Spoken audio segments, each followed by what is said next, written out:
Bonjour tout le monde, je m'appelle Noliwe Delanon, je suis professeure à la Faculté des sciences de l'administration de l'Université Laval. J'ai le plaisir d'être en compagnie de Simon Vivier, qui est professeur à l'école de counseling et d'orientation de l'Université Laval, mais également vice-président du SPUL. Oui, tout à fait. Bonjour Noliwe. Bonjour Simon, ravi qu'on soit ensemble aujourd'hui pour parler d'un sujet très important qui est devenu familier pour l'ensemble du corps professoral de l'Université Laval depuis notre mobilisation historique à l'hiver 2023.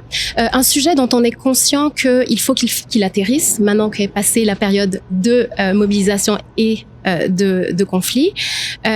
Tu l'auras compris, tout le monde l'aura compris, je crois, il est question de collégialité. Oui, tout à fait.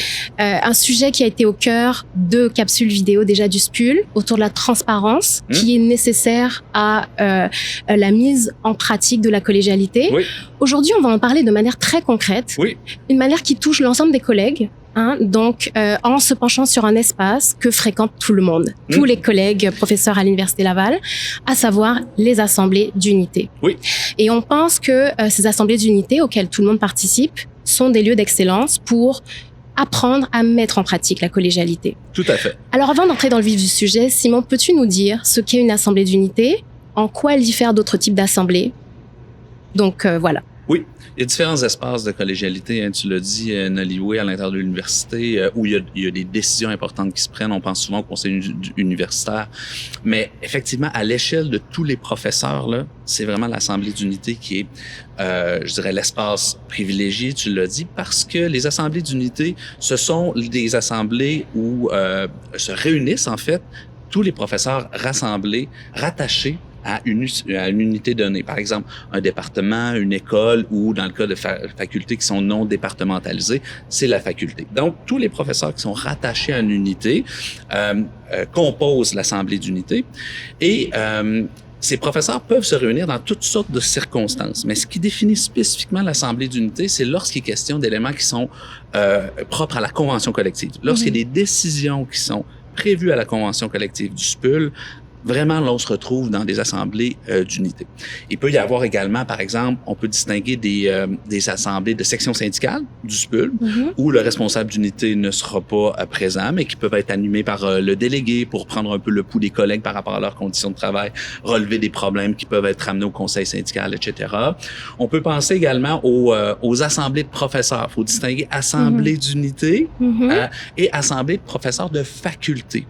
Donc, dans les facultés qui sont non départementalisées, c'est le même groupe de professeurs, mais ce sera pas l'objet de décisions qui sont relatives à la convention collective à proprement parler, mais davantage qui sont relatives à des décisions d'orientation facultaire. Donc, des objets vraiment facultaires. Et dans les facultés qui sont départementalisées, il y a vraiment une distinction assez nette entre les assemblées d'unité et les assemblées de professeurs.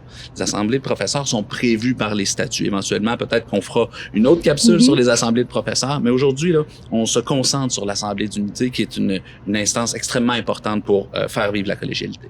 Puis là, tu nous parlais de sujets liés à la convention collective. Donc, par exemple, quel type de sujet? On parle, par exemple, du projet de répartition des charges de travail. On va définir notre charge de travail. C'est là où on va nous présenter les prévisions budgétaires, la répartition des ressources entre les collègues. Il y a des décisions importantes qui sont à prendre de ce côté-là. Toujours en lien avec la charge de travail, les critères de promotion, par exemple. Certaines personnes ne savent pas que les critères de promotion sont définis à l'échelle des unités. Donc, c'est les assemblées d'unités qui peuvent se prononcer là-dessus. Le plan de déploiement. Comment on va se déployer comme unité? Ça va être quoi l'ordre d'embauche des professeurs en fonction de leur thématique de recherche. Là encore, c'est une décision qui est extrêmement importante. Donc, j'ai donné quelques exemples, mais il y en a un certain nombre. Ça vaut la peine d'aller voir dans la convention collective quels sont les objets sur lesquels doit se prononcer l'Assemblée d'unité. Je prends un dernier exemple. La question, par exemple, des questionnaires d'appréciation des cours. Plusieurs personnes ne savent pas qu'on peut revoir les questionnaires d'appréciation des cours en unité afin que ce soit plus adapté à notre réalité locale. Donc, on voit à quel point ces décisions-là sont importantes pour la vie dans l'ensemble des collègues. Donc, à quel point c'est important donc de se partager le pouvoir pour ces prises de décision-là. Simon, est-ce que tu peux nous dire s'il y a des principes généraux de fonctionnement de ce type d'assemblée-là, de ce type d'espace-là, des règles peut-être précises qu'on devrait respecter?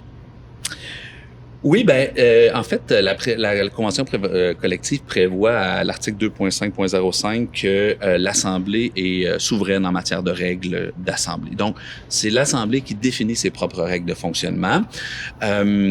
Mais normalement, on va s'appuyer, par exemple, ici à l'Université Laval, on s'appuie surtout sur le guide des assemblées délibérantes de l'Université de Montréal qui définit là, les règles d'assemblée délibérante, un peu comme le Code Morin qui est un peu plus connu. Mais donc, il y a des règles dont on va se doter pour assurer que la collégialité puisse s'exercer de manière à la fois, je dirais, efficace et convivial, de manière à ce que tout le monde puisse exprimer son point de vue et que les décisions qui sont prises en Assemblée reflètent véritablement la volonté de l'Assemblée. Alors maintenant, qui a le droit de participer aux assemblées d'unité? Qui est invité?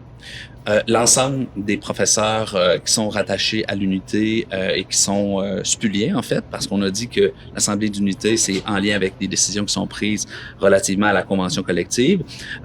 Les responsables d'unité ont une voix consultative, mais non délibérative. Donc, ils n'ont pas le droit de vote à l'Assemblée d'unité. Les administrateurs, par contre, par exemple, un vice-doyen qui serait pas responsable d'unité est membre de l'unité avec voix délibérative.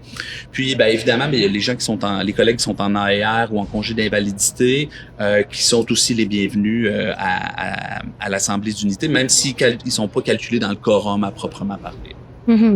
Merci infiniment, Simon. Ça fait plaisir, Nollywood, au plaisir.